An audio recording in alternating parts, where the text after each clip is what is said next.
Pengalaman terjebak dalam banjir nampaknya akan selalu diingat oleh Made Sumaryati, 65 tahun.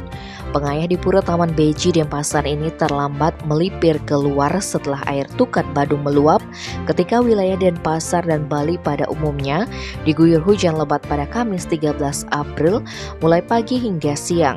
Beruntungnya Sumaryati berhasil diselamatkan setelah pihak BPBD Kota Denpasar memberikan pertolongan. Dari cerita salah satu pedagang di Pasar Badung Gusti Ayu Ketutsari, 43 tahun, Wayan Sumaryati terlihat sedang mengaturkan canang di Pura Taman Beji yang terletak di tengah aliran Tukat Badung di antara Pasar Badung dan Pasar Kumbesari. Dari kesaksiannya, setelah petugas BPBD Kota Denpasar datang ke lokasi, Wayan Sumaryati kemudian ditarik menggunakan tali dari sebelah barat Pasar Badung. Sementara itu, Kepala Pelaksana BPBD Kota Badung, IB Joni Ari Bibawe, yang dikonfirmasi terpisah mengatakan pihaknya menerima informasi orang terjebak dari Kasubag Keamanan Pasar Badung, Igusti Putu Oke Aryawan.